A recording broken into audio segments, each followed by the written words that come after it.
Hello and welcome to the Truth Changes Everything podcast with Dr. Jeff Myers. This is formerly the Dr. Jeff Show. Even with our new name, though, I'm going to continue talking with thoughtful guests about important topics, even topics where we disagree, all to help you better embrace God's truth and champion a biblical worldview. And along the journey, we're going to see how Jesus, who is the truth embodied, changes everything. I want to demonstrate how to have thoughtful worldview conversations and show how we can be the hands and feet of Jesus. So the podcast is going to be released on the same feed. You don't have to subscribe anywhere else. It's just that the new name, Truth Changes Everything, will help make the show easier for new listeners to find. And I hope also that it shares the heart of what the show is all about. So please tell your friends and family about this update.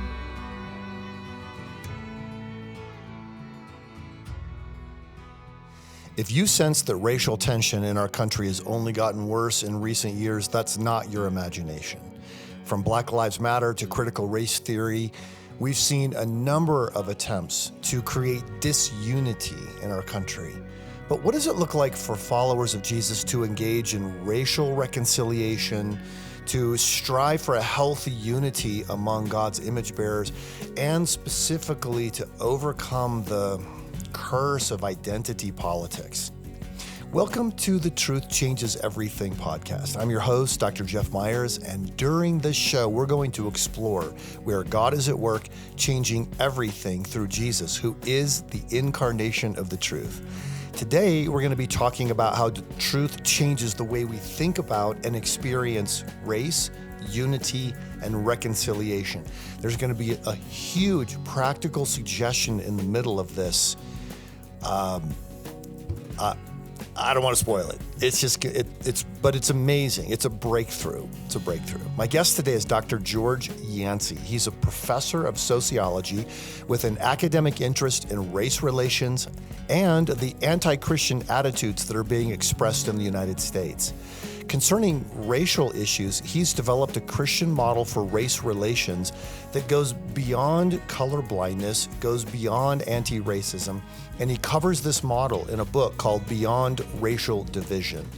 Now, this is one thing I love about George. He relies on scholarly work and a logical appeal to help us find a better way forward, something that's transcendent, that it's transformational, it's a metamorphosis. And I think it's going to give us a better vision, not only for race relations, but also to help us understand how to move forward in the face of political polarization. So please welcome Dr. Yancey to the Truth Changes Everything podcast. Dr. George Yancey, welcome to the show today. Really glad to have you here. Thanks for having me. I've been looking forward to this conversation for a while. We spoke together at an event last year, almost a year ago, in Washington, D.C., and you've spoken out at a Summit Ministries adult conference before. I've really especially admired your work in sociology, but very resourceful. The way you do research and the way you arrive at conclusions doesn't always line up with the way most research is done or people expect it to. It's innovative, and there are a lot of breakthroughs here. So I really wanted to dig into that related to issues of racial reconciliation today. Sure. And, I'll just clarify a little bit. My research methodology is not that innovative. I do what other sociologists do. My research questions, I think I ask different questions that other people do. Yes. And so I could come to some different conclusions. So, I'm not doing any sort of wild thing that no other sociologist is doing. I mean, I do basic stats and qualitative assessments and nothing, and it's pretty boring stuff for the typical sociologist. But I do think my questions are different. I think so too. Thank you for clarifying that. I really appreciate your putting it that way. It's always fun to listen to you on all these topics, but here's the question that I really was trying to grapple with today. Gallup and other organizations doing polling continue to ask questions about racial attitudes. And one of the questions they've asked consistently through time is, do you think race relations are getting better or worse? And one thing we're seeing right now is that race relations don't seem to be getting better. And this is obviously going to be a factor in the upcoming elections. But there are a lot of other things, just what it means to be an American and to live together in community. What do you think is happening there as a sociologist? So I kind of like to take us focus off a little bit off the forthcoming election. I know, it's going to be in 3 months and it's on a lot of people's minds, and I'm not saying that that's not important at all. But I think to understand your question, I think we can't just look at what's coming, what's here. And so to get this proper framework, that question has an interesting history. So probably till about 2012, you saw an uptick in people believing that race relations are getting better. And then 2012, and I am still trying to figure out what happened in 2012, because a lot of things happened in 2012. One of the things that happened is from that point on, you start seeing less and less people thinking that race relations are getting better. And when I say a lot of things happened, there's some research out there that shows that there was this dramatic uptick in the attention towards issues such as racism and sexism and Islamophobia in the media and in academia. It just sort of exploded. And so you had all this attention now paid to that. And you also saw, and I think this is related, you also saw a downturn in mental well-being. And I say this is related because I just did some research showing that adherence to identity politics and mental well-being are inversely related, which means that the more you're into identity politics, the less healthy you're going to be.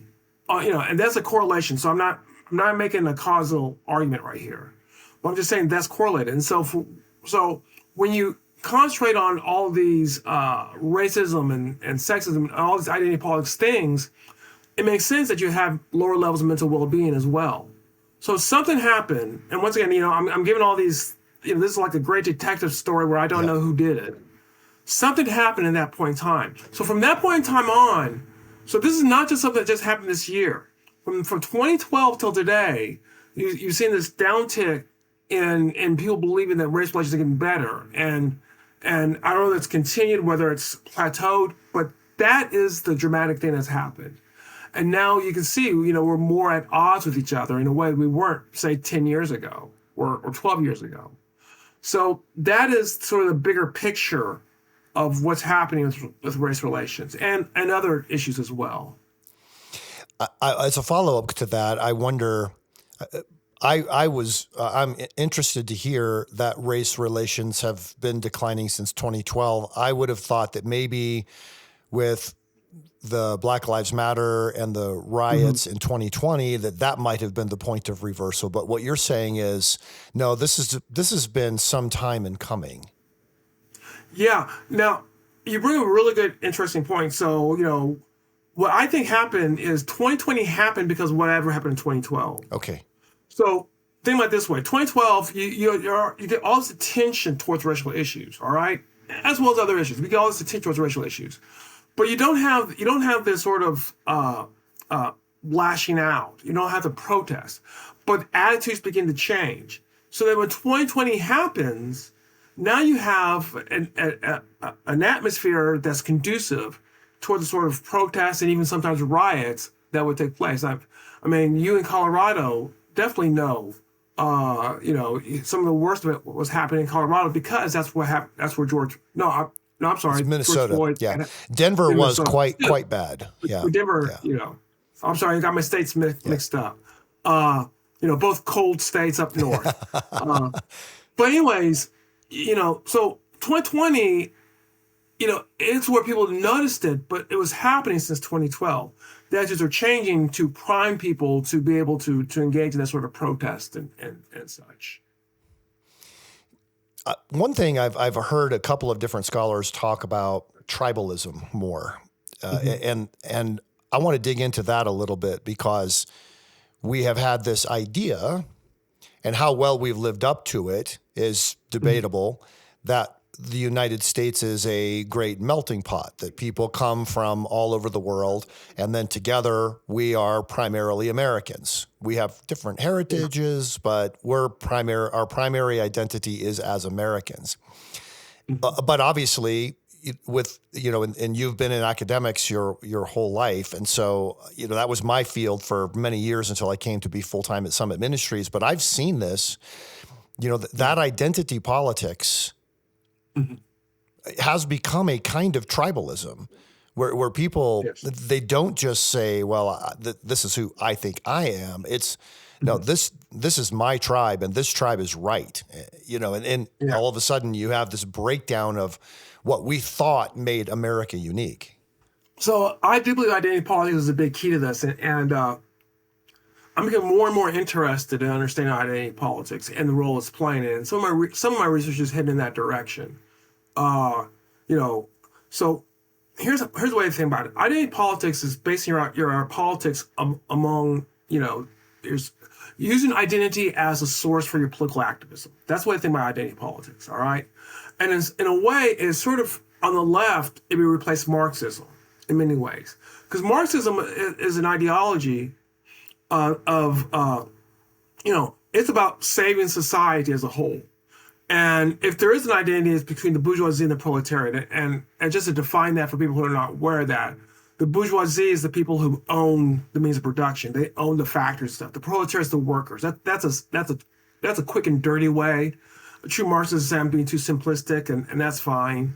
But that's a way of looking at it. And there may have been some of that. But other than that, it's about, we the people as a group. It's not really based in identity per se. But then there's a movement towards identity politics, which, is our identities are basis for activism. So we must do whatever we can to help this group. And for the left, this group became people who are racial minorities, sexual minorities, sometimes the poor, although I think less than they want to admit it. These sort of groups, ethnic groups, that sort of things. Now, here's the danger. This is also happening on the right. I think the left led out with identity politics. Clearly, that I don't think there's no real debate that that's happened. But what's also beginning to happen is you're seeing this on the right, and now the identity is around whites and Christians. And while the well-being is worse on the left because they've been engaged in this longer, I believe they've been engaged in this longer, you're beginning to see it start catching up on the right. That the right is starting to have lower levels of well-being in ways that they hadn't before as well. So this identity politics, where you focus in on your group and you focus in on what's good for your group and you build your politics on that and you have to win. Losing is not acceptable in identity politics. And what's scary about that is I've done some reading on terrorist groups. And one of the things that motivate terrorist groups is losing is not acceptable. And I'm not saying that all the groups doing identity politics are terrorists. I'm just saying that we're laying a framework that's been on the left, but now it's come to the right. And I think people on the right have to recognize this, that we can do some things that maybe 10 or 12 years ago, we think there's no way I would do that. And now that's coming to forefront. And so this feeds into this sort of deep polarization, this deep tribalism, which I fear, regardless of who wins in November, it's just going to get worse. Yeah, I'm afraid you're right. I see a lot of this as well. I see a willingness to speak violently, if not to act violently. I'm watching, of course, my most recent book was on should Christians support Israel, because that's what I was observing in the streets. And even just when I was, I'm not sure when this episode's going to be released, but I was just last week in Washington, D.C.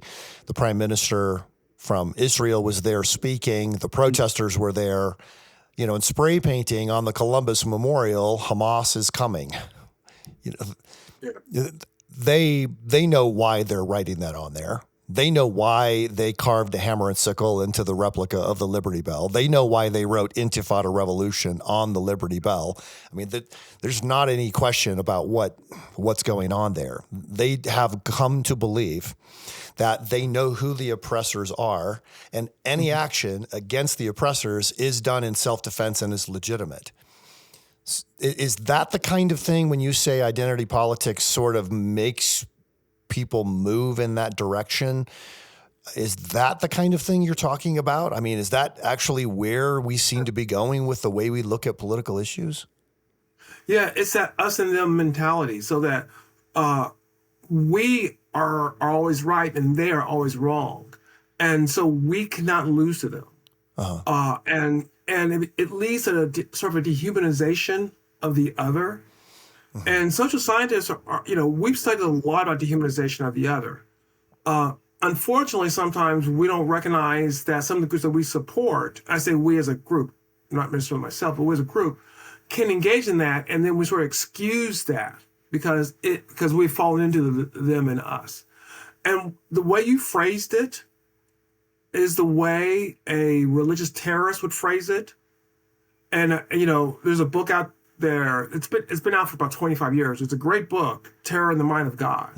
And he talks about, George Myers, the author, and he talks about how, you satanize the opponent and then anything you do to them is allowable. And I'm hearing that rhetoric on the left and the right, that we have to win no matter what. And whatever we do, if we have to lie, well, they lie too, so it's acceptable for us to lie. And we have to cheat, if we have to threaten, well, they're threatening too, so it's okay for us to threaten. That's a very scary world that we're creating for this. Which is why, as I've gotten older, I've become more and more disenchanted with identity politics. And as an African American and someone who studied institutional racism, I understand that those are important issues. They need to be dealt with, and I want them dealt with. But I can't go down this identity politics route of dealing with them because I know where it goes. And so we got to deal with them as a group and not just as, well, this group is always right and we got to do whatever we can to defend this group, no matter what. And that's frightening to me. Yeah. I'm disturbed as I I'm thinking this through because I see what you're saying. I see that people. I even heard somebody, a conservative, say, "Well, we should, if they're going to use Saul Alinsky's rules for radicals, then we should take it and we should use it against them." And I realized that they're not viewing this as an issue of clear moral standards up against a chaotic worldview. They're viewing this as a brawl. It's a street brawl. Yeah.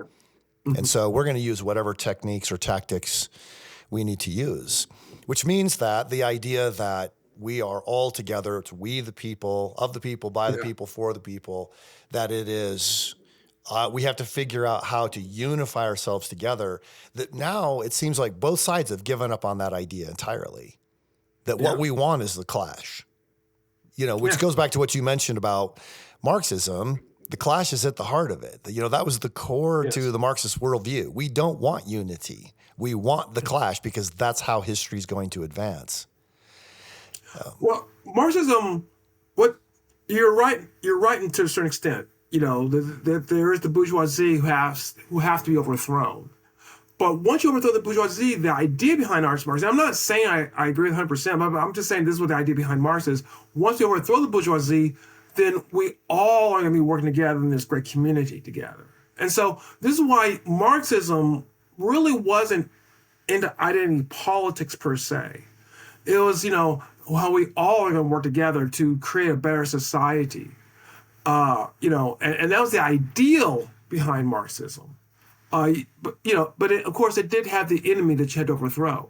And one of the critiques of Marxism one could argue is that once you overthrew that enemy, would you not create a new enemy? Right. And of course, I think that's a fair critique of Marxism.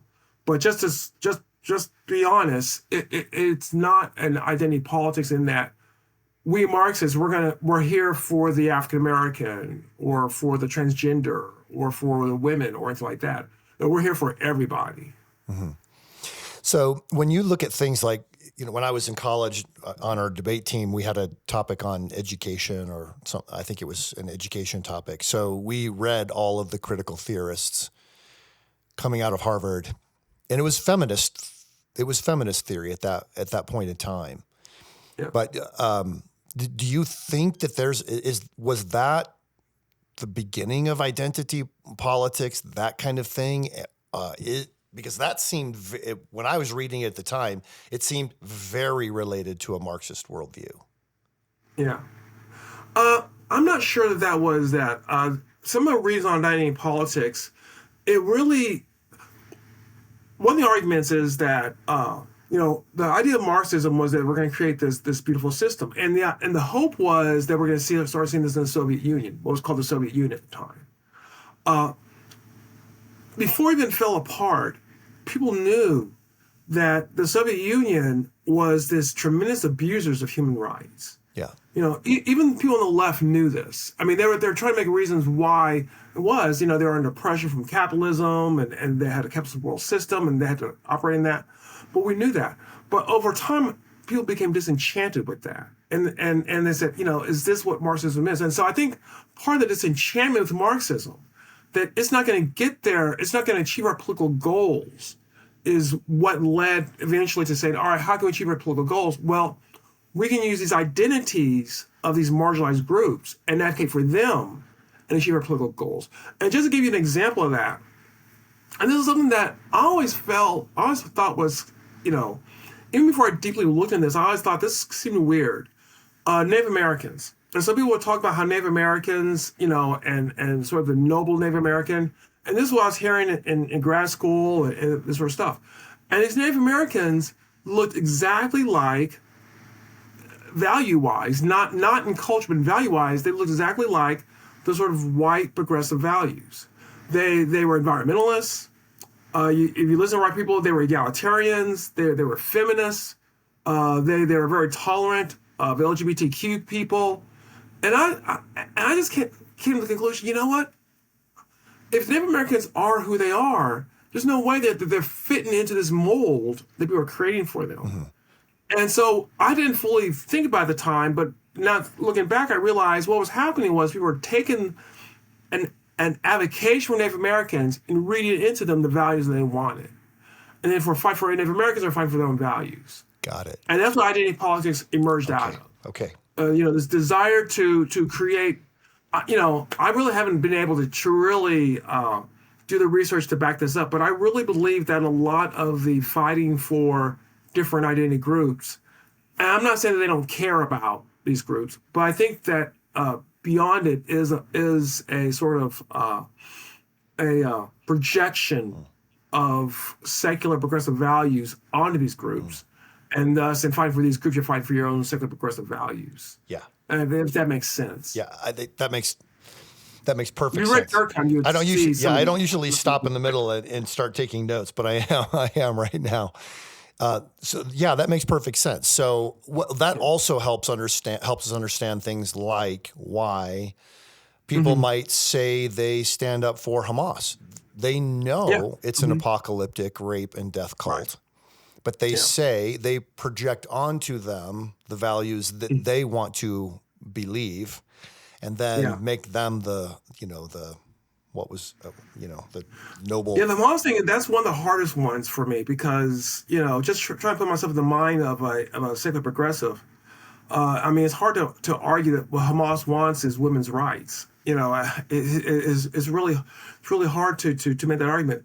I almost wonder whether or not it's the hostility towards, for whatever reason, Israel and Jews.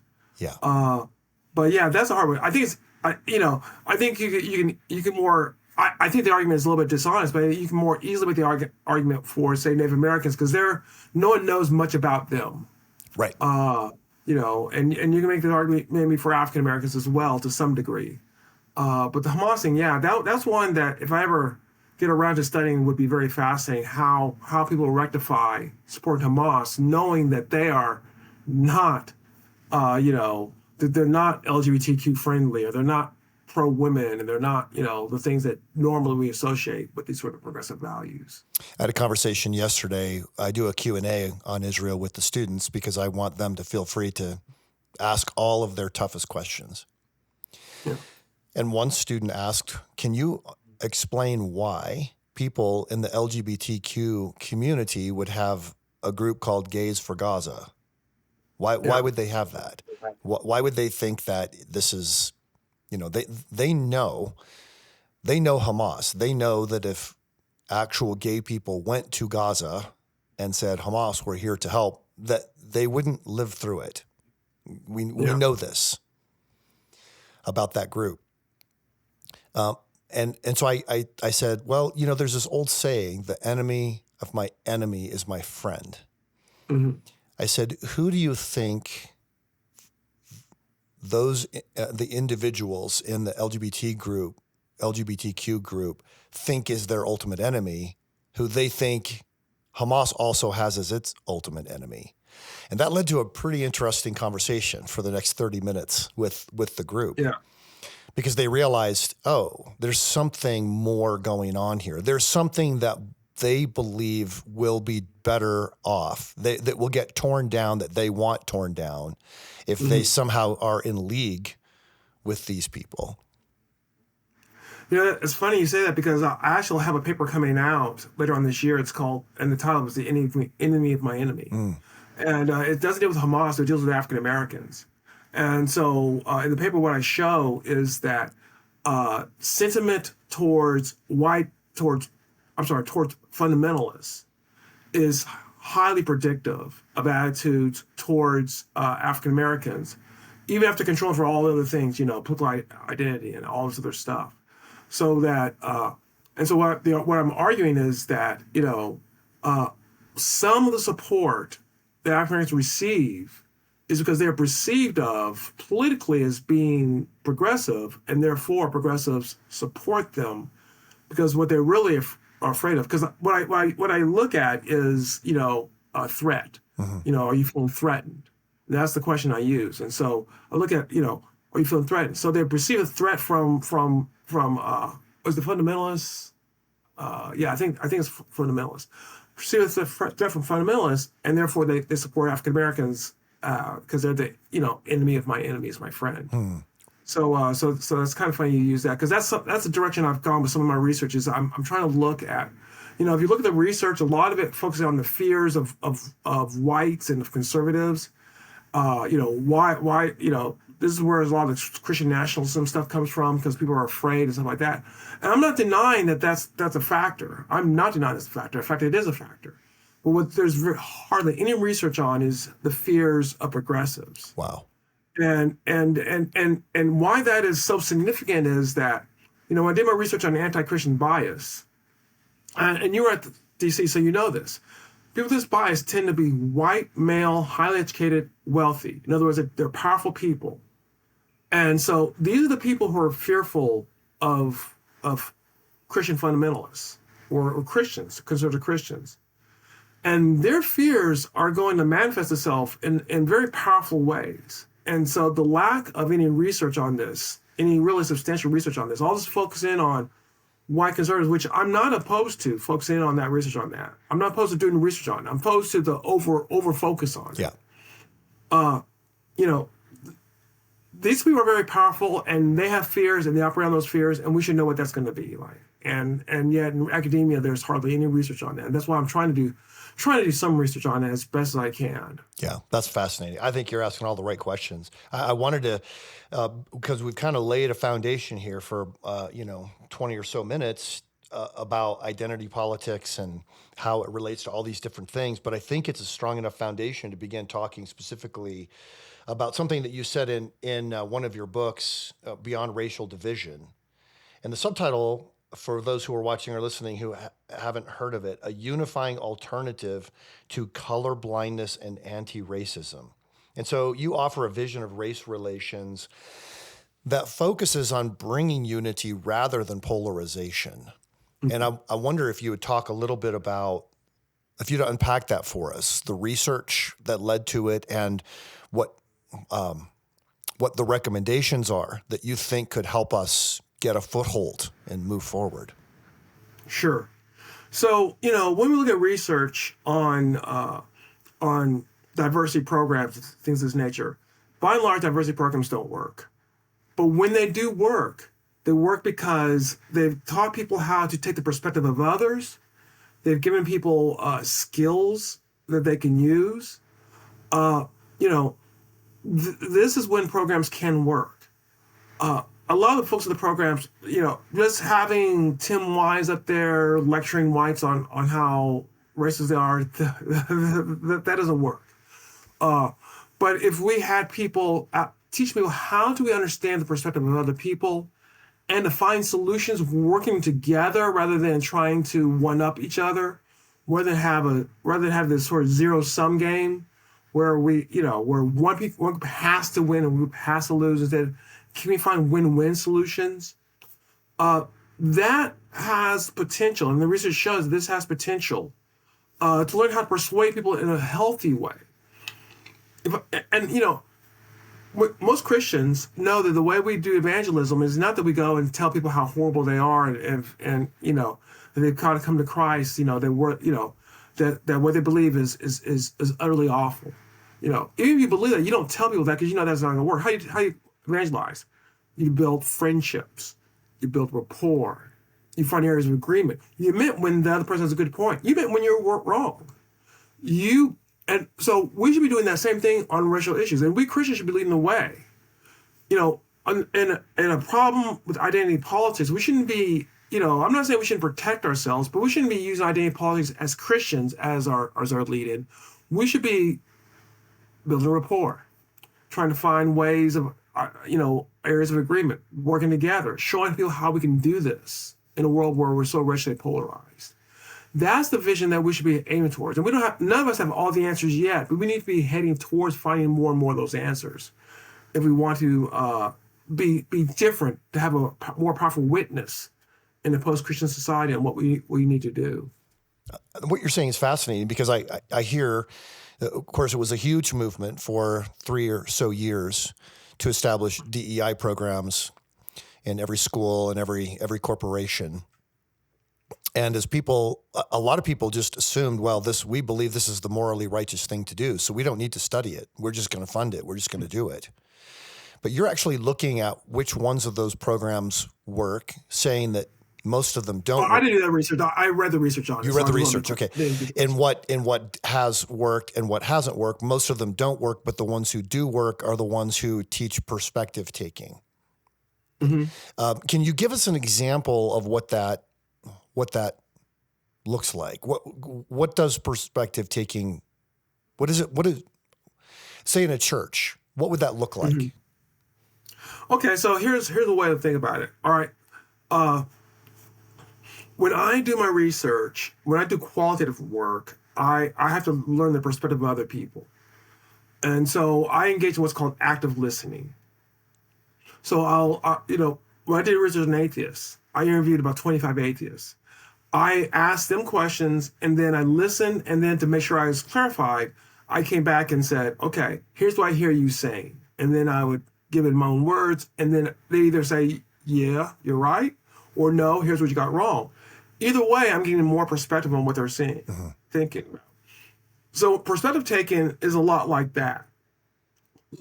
That's the way that I've engaged in it, and other people have other techniques, which are, I've read other techniques which can be very useful, and I'm not saying that this is the best technique, and if you don't do this, you don't know what you're talking about. But I'm saying that that's what I've used in order to gain perspective, is to ask people questions, open-ended questions, clarifying questions, and then ask, and then try to put in your own words what their perspective is. And when I do that, then I know what they believe. I don't have to believe what they believe. I didn't become an atheist, but I learned why atheists believe what they believe. And we need to engage in that sort of perspective taken so that when we engage in conversations with each other, I don't assume I know your motivation. I've learned about your motivation from your perspective taking. And what disheartens me is when people come in and they say, these people believe this, and they phrase it in a way that those people would never phrase it. Mm-hmm. So, when I hear someone say, well, these Christians, they want to hire Trump because they want, whites to have power in society. And I know that that's not how people, I know if I asked, the vast majority of Christians why they vote for Trump, that's not the answer they're going to give. If I asked, is that what you want? They would say, no, that's not what I want. Now, you can say, well, they're trying to make themselves look good, and that's fine and all good, but that's not their perspective. And I approach them with that perspective, I'm never going to convince them of anything. Or what Christians may do on the left. When they say, well, the reason why they want to put DEI is that, that they want whites to be held down, and they don't care about whites. They want whites to be treated as second-class citizens. And if you ask people why they want DEI, that's not why they want DEI. And so we can argue and we can assume the worst of each other, or we can learn what each other actually believe and then work from there. And I believe the second way is the way that, I think that that's what God would have us to do. And I think it's the more, and better yet, I think academically it's shown that's the more effective way of doing things. Yeah. I remember years ago reading a business book, and one of the core points of it was understand before being understood. Mm-hmm. What you're talking about sounds like that we ultimately, there aren't a lot of areas in life where we truly have scarcity. We can start a business and be successful, or whatever it happens to be. A vote is a truly scarce decision. You have to pick one of the candidates who's on the ballot. And so you might ultimately come down on one side or another, but what you're saying is it's okay. You don't have to be defensive about it. You can ask people, why do you really think what you think?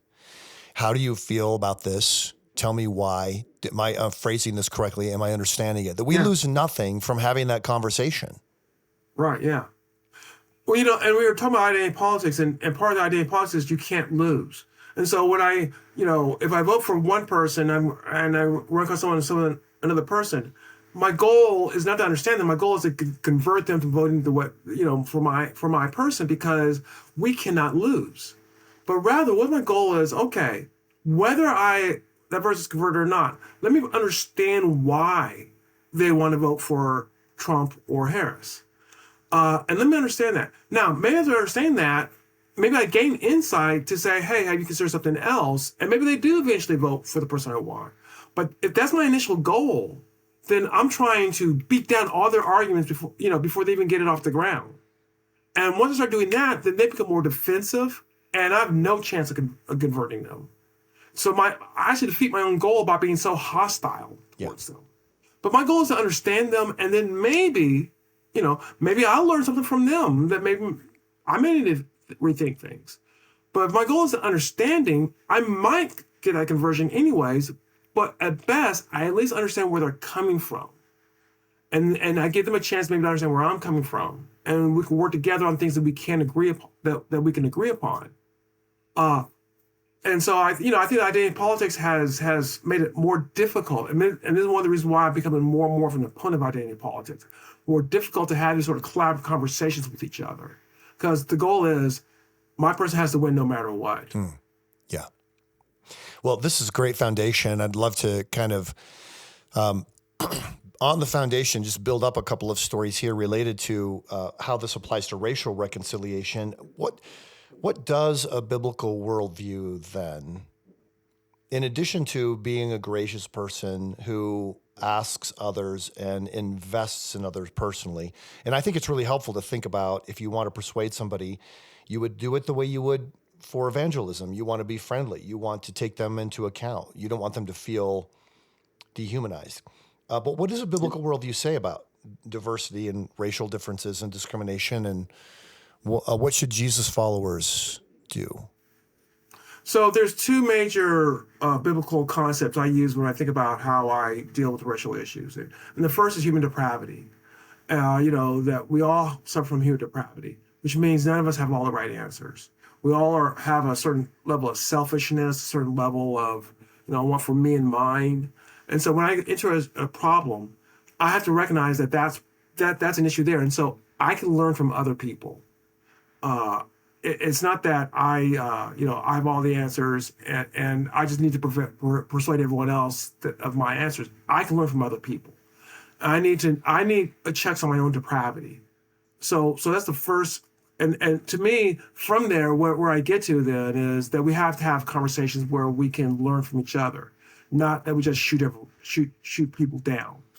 And this is where I get to collab conversations. The second biblical principle I get is, we hold others in at least as much esteem, if not more, than we hold ourselves. That we care about others at least as much as we care about ourselves, if not more. And from that, so I look at issues. I have to think, okay, this person is an image bearer. Uh, what what can I do that's the best for them as well as for myself? And I'm not saying that I don't take my needs into account at all. What I'm saying is that my motivation has to be for them as well as for me. And so for that reason, the notion of browbeating people down to find a solution is unbiblical. And I don't care whether it comes from the left or the right, it's unbiblical. We need to work together to find solutions together. And this this clearly gets back into the whole racial discussion that, we have this polarization. I talked about how since 2012 it's started getting worse. We don't know why, but it has. Okay, so it's gotten worse. We don't know why, maybe we'll figure it out. But the way we find ourselves back is to learn how to communicate with each other in ways that we build on each other's ideas rather than tear each other down.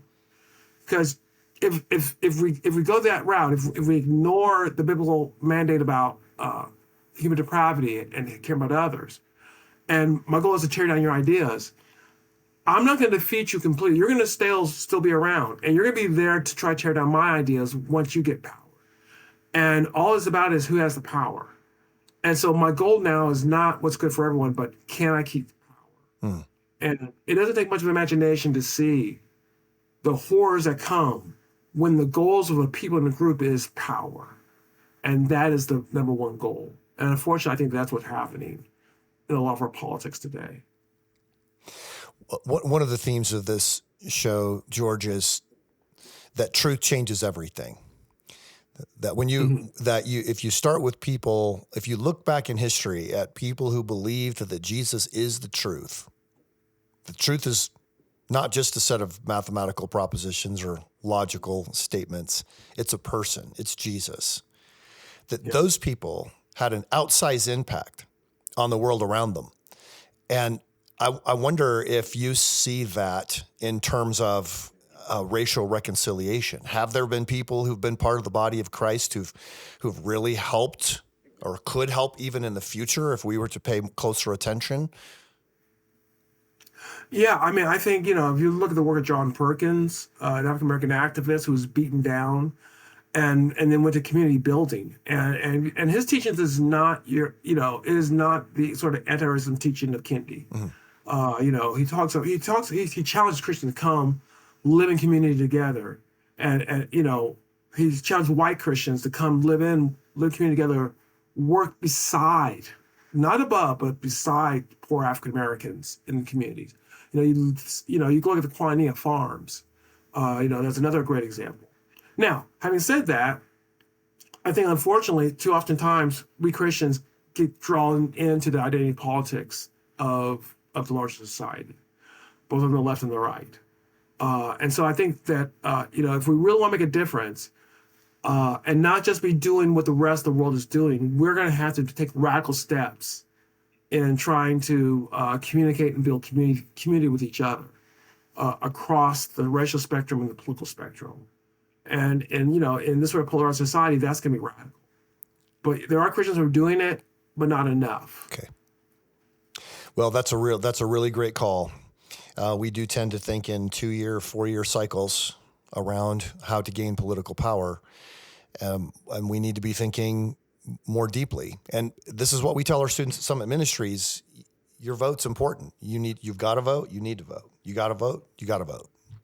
But if you see the vote as the defining act of your citizenship, you're missing the point.